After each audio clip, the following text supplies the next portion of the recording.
NFL Draft Bible on location. Compliment and congratulate Maryland. I thought their running backs did an outstanding job. It's tough to win a football game when two guys rush for over 100 yards on you. We ran the ball effectively. Too many missed opportunities in the passing game, although the rookie made some things happen, but inexperience shows at times. And obviously the fumble on the 5-yard line. Guys trying to make a play. Medeiros trying to make a play, and the ball comes out, but it's first and goal on the 5 in a tie game. So obviously that's a big play in the game. And blown coverage at the end of the second quarter results in a touchdown. So that's disappointing as well. But you got to play the game. There is no going back. Tell our football team there is no going back down the road. You cannot hit reset. It's not a computer game. This is real life. It's real tackling, real blocking, real catching the ball. Those type of things. So, have Michigan coming in next weekend. Got to get ourselves ready to play an outstanding football game if we were to have a chance. Our guys are motivated. They will be motivated, but you have to see results on the field. So, I'll take questions. Mark, I'd like to go to that last play of the first half, the fake field goal. First of all, was that designed to go as how it did? It was designed to be a big field goal, okay. But I'm not sure on the. It's hard to see things at field level. But it was blocked correctly. Second of all, if you're going to go for it there, can you talk about the play calling there, letting Geiger run it and not? Sure. Geiger ran down the 2-yard line before. I thought it was a good play. I thought they were set up for it. I thought with 1 second to go, it's a 45-yarder. We're running the ball well enough. We're passing the ball well enough. I thought points would come, and I was looking for a big payoff. It's 45-yarder. So that was the game we took. That's on me. Mark, you talking about Riley, that much of a surprise was to see a guy play that much. 3 penalties, really crucial penalties. Yeah. Disappointing. Tough to say on the helmet-to-helmet contact. Some people thought it was with the shoulder, but they make the call.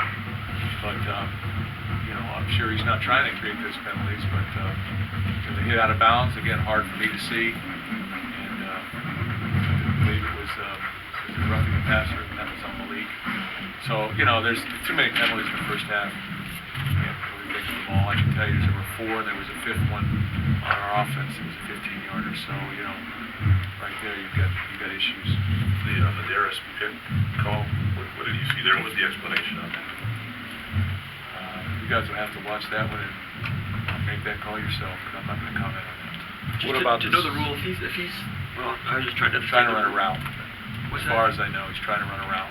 Mark, in the secondary, you mentioned. I got his hands on him.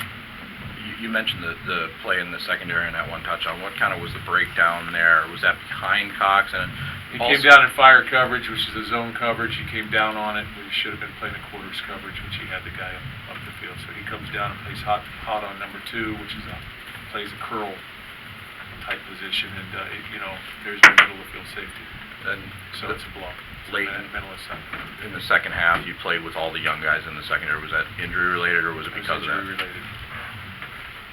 Yes. And the second touchdown pass, or their last touchdown pass, was the other safety supposed to be sinking deeper than that? Yeah. Are you at a point right now where you're playing? Look like it. I mean, based on the field. Yeah. Are you at a point right now where you are playing for the future? No, I'm not. We're playing to try and win football games, and everything that we can do to win a football game is what we're going to do. So, we're playing for the future in terms of the next game. You hope to have O'Connor healthy and ready to go next season? I would hope so, but we'll have to see.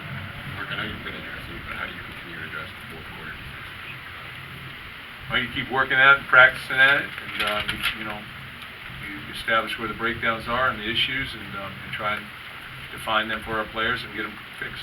And some of it's tackling, and some of it's gap control. And what they were doing, I thought we had it fixed, but it creased us again. Mark, going back to the Joe Bocci decision, Shane Jones played a little bit. It just goes into the thought process of playing him now and not going to Shane. Joe Bocci, Byron Bulla, first of all, did not make the trip for an injury issue. And Joe Bocci is a very good football player. And quite honestly, he's our second Mike linebacker if we were going to have to play him full time. How do you think he played tonight? probably a little bit like a freshman initially, but again, it's tough to say. Things are going so fast at this field level, so it's tough to say. But they were certainly hitting us either on the inside zone or the counter. Mark, you've coached defense for a long time. Long time. If you've had to fix defenses before, you see how far away is this defense, and what can you do, or what do you have to do? That's a deep question. When you talk about it, how do you fix it? You can't give up the deep ball. You can't blow coverages. You got to play the ball in the deep part of the field. They're only up by 4 points, and we do jump off sides, but they hit it deep when you got to cut the guy off, play the ball in the deep part of the field. Offenses now are spread you out, create a lot of run-pass conflicts, which are the RPOs they talk about. So it really puts you in situations where you almost have to play. It's almost like basketball in a way. You're playing zone coverages, but they're matched up man coverages and things of that nature, and you have to be able to make plays in space. So tackling in space and keeping the ball, off the perimeter is major in that. You can't let it gash up the middle. You can't get hit on an inside zone or counter plays. You got to be able to make adjustments. That's coaches. That's players. I get it. I say it's all inclusive. I'm not pointing fingers, nor will I point fingers at players and say this is their fault. We had enough opportunities on both ends of the stick, whether it was coaching, calling the fake field goal, or whether it's players playing. There's enough opportunities for us to win a football game. So, Coach, any sign of players pressing, trying to do too much when you look at some of the penalties and practice during there? I'm sure that's part of it. Guys trying to make a play, but sometimes you get put out of position. And give Maryland credit too. Those running backs, they made people miss. Had them dead to right a number of times, and they snuck out and got first downs, or got the edge.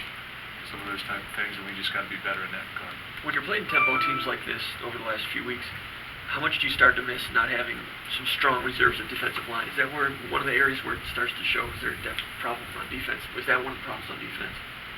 Well, we're playing. At times, there's 3 true freshmen playing on our defensive front because you're having to rotate some people, so that takes its toll on people. But those freshmen are getting better. And they're athletic guys, they're big guys, athletic guys, and they're going to be outstanding players for us. But they're young, so sometimes you make an adjustment, or you see a different play. They just don't have as much experience maybe. But that's not the end all. We've got other guys who are experienced, so to look at. What about Kenny in the back?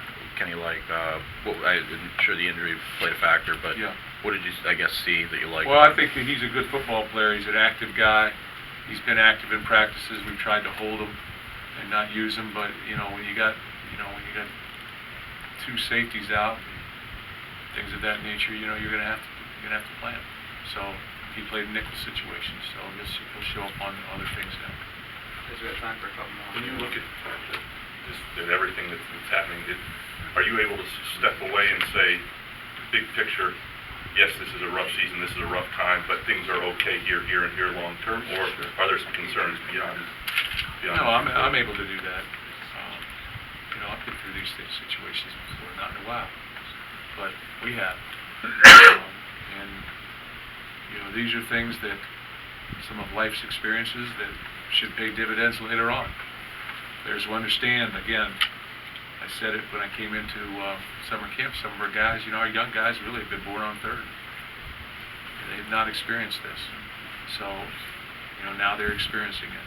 They'll understand how hard they have to work and what they have to do to be able to play more successfully at a later time. So this is all part of a process, whether you're winning or whether you're losing. And I think that everything that happens here is an experience for them, is a life experience for them. And I take it like that, and the only way to go is to get better and to keep working at it. So that's what we'll do. Your entire time here, your seniors almost universally have always had their best year, their senior year. This senior class is struggling, Mark. Why do you think it is? Because that's not something that's happened in the previous 9. We lost some very good players. We're playing, today with a redshirt quarterback. So things happen. You know, I'm not going to sit here and say our seniors aren't good players. We've got some very, very good players in our senior class. We've got some other guys who haven't played as much and are taking on new roles.